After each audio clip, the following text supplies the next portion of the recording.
In this slow food edition, we'll head out of the sprawl up into the hinterlands to learn about good eats in the shadow of the Great Wall. Grind up some corn via donkey power. This donkey is done working for today. Here. Sip on some sweet home-brewed ale. Nibble on some trout that's anything but fishy. Visit a farmer's house and see where slow food comes from. It's like the softest and sweetest walnut that I've ever had. All that and more on this Wok and Roll.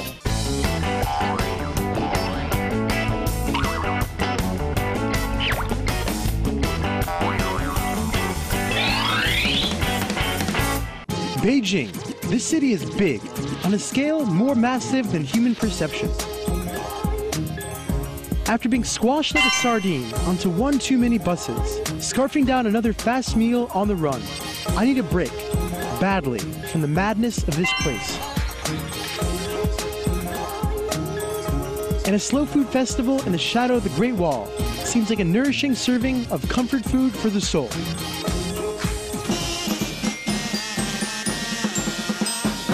After doing a bit of pedaling about, I rolled into one of the villages and saw a blindfolded donkey that was being led around in circles. Once I got a bit closer, I can see that they are grinding up corn, the old school way.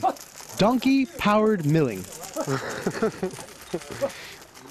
I like the donkey style. Looks like some kind of weird, kind of like donkey crip from LA, you know, with the gangster style right up in there.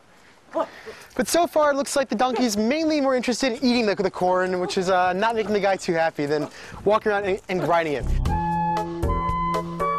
Covering the donkey's eyes was a blue bandana, which made him look like a strange mix of a West Coast gangsta that was doing a grown-ups only show in Tijuana. But this rag isn't tied on to add any OG style, but instead to keep the donkey from getting dizzy and bored from walking around in circles. To provide the needed motivation, the grindmaster would give some friendly whacks from his wooden stick of inspiration. I don't really know how I feel about this. Animal cruelty is not my thing, but let's go. I can't hit it. It's so cute. It looks like a little, like, you know, little bunny with those ears right there. I tap it. I think just the sound of it is enough motivation for it to work. Donkey! Donkey! That's not a sign to stop. Come on, let's keep going.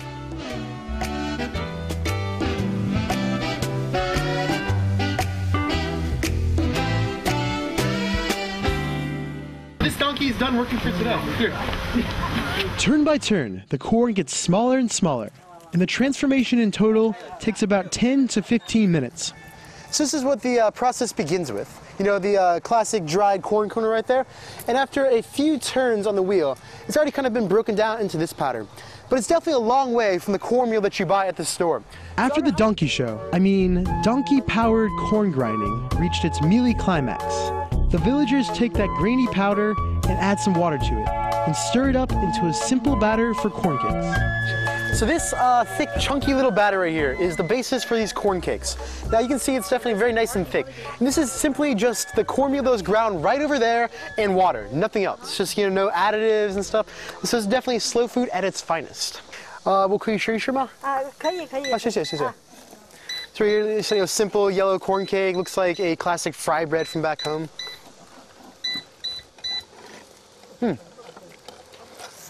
I think it's pretty tasty. It definitely has a delicious kind of like sweet corn flavor to it. I'm definitely a fan of salt and fat added to stuff like this. Just I think it could use a little bit touch more flavor, but definitely much better than the wowo from one of the last episodes, but still a little bit on the dry side. But it definitely is pretty kind of cool, like watching them going from like right there, grinding it, making the cornmeal, to adding water, batter, and cooking it. So this is definitely slow food at its finest. So besides the corn cake here, they also have this thing which looks like a kind of vegetable pancake. Ooh, looks good. It smells really good. Just like definitely smells like the bounty of the earth right there. You know, all the different vegetables. So far, it looks like you can see a little bit of carrot, the little orange flecks right there. Some type of green. You really can't tell after it's been like cooked down a while. Some potato, probably like a flour dough or something like that. That's really good. Kind of tastes like a Chinese latke almost, you know, with all the different veggies and stuff in there. It's really tasty. Really good. It's like crispy on the outside, it's like kind of like from the fried, but also on the inside really soft, with the different like chunks of vegetables. There's lots of different like textures and flavors in one little bite.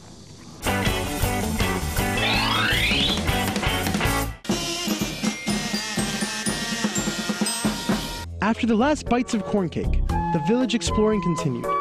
I saw a bunch of folks standing around a square concrete pond with fishing poles in hand with some mighty big grins on their faces. The waters of this fish farm were stocked to the rafters with foot-long trout that were brought in from the US of A.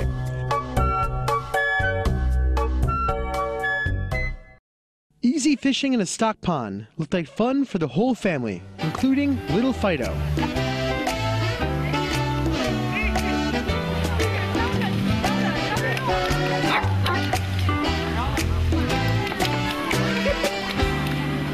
The stand by the fish farm was serving up a medley of julienne veggie strips and some slimy-looking gray bits. 你好，你做什么呢？你做什么饭？is it 沙拉？鱼皮。鱼皮。对。So it's like so far it looks like they've julienned up some strips of cucumber, doing some like fatter slices of carrot. So this is some local ingredients right here, which is what the slow food movement is all about. At this station here, besides just this Chinese-style salad, the other thing that they specialize in is a trout belly dish. Now these trout that they took from America, and they come out of right here, this little fish farm. And they just serve it up. He says it's a very special dish. It's very different than other Chinese styles of fish. 那个鱼在哪儿？这个就是黄鳟鱼皮。So like 这个是对。So it's a fish skin. 对。So this right here is some of that famous fish skin that he was talking about. Now what they do is they first cook it in some hot water, then immediately throw it into a bath of super cold, which kind of stops the cooking process. This dish was comprised of trout skin, cilantro, onion, cucumber, carrot, and a funky Chinese vinaigrette. Now, I'd be the first to admit that fish skin doesn't often come to mind as a go-to salad topper. It's definitely, and then I think, like, as you can see when they were making it, they add like a whole bunch of sugar, a little bit of chili oil, and a few other sauces. So it's like many different balanced flavors. So I'm excited to see how it tastes.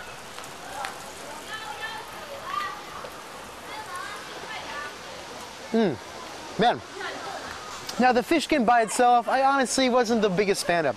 But when it's thrown here into this salad, it has such a rich flavor. You get all these different stuff together. Certainly a different rendition of a salad than, let's say, a Caesar.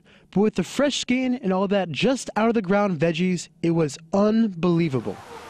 Now, kind of slow food dishes like this right here are what I kind of love about this whole movement. You know, instead of fast food where it's the same thing, basically made in a factory, all these vegetables right here are grown in the land surrounding this area. And the fish, you know, just caught from the little fishing area right over there.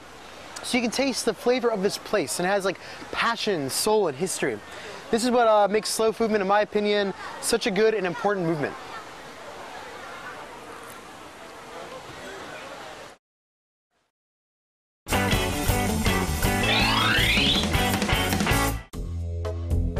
After getting intrigued by the fish skin sampler, I was craving a full-on trout feast. So this right here is some trout sashimi, caught from the pond right over there.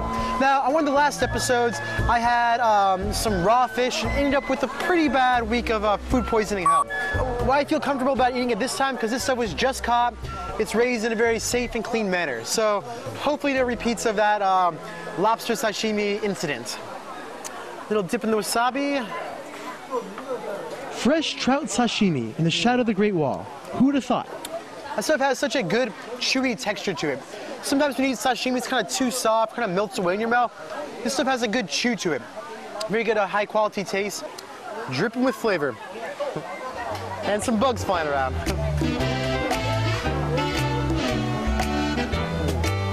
And also, another one that we have right here is this egg dish.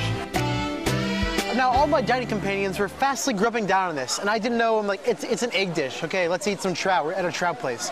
But what I failed to see were these little guys right here, which are trout eggs. So it's basically like a trout caviar.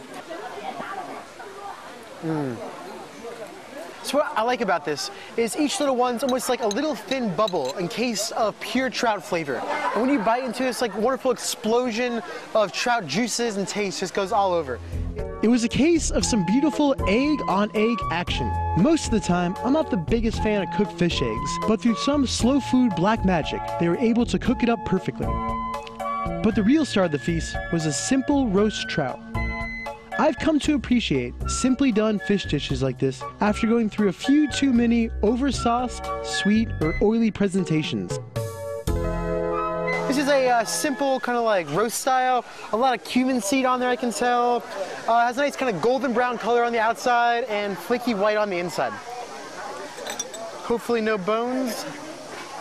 Bones are nothing but standing in the way of enjoying the flavor. For me with fish, there's only one way to go. Fillet that sucker up. But it still has the tricky little fish bones, which most of the time they cut out in the United States. They're one of my nemesis here in China.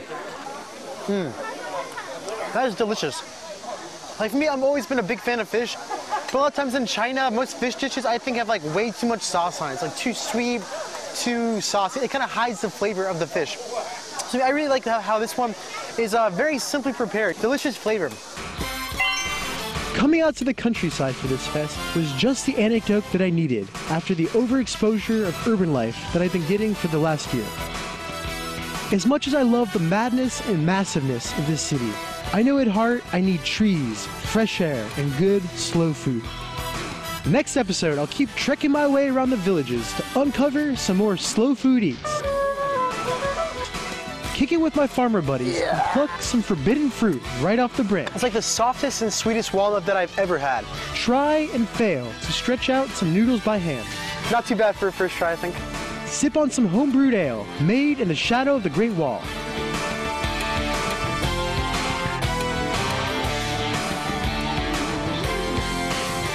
All that and more on next Wok and Roll.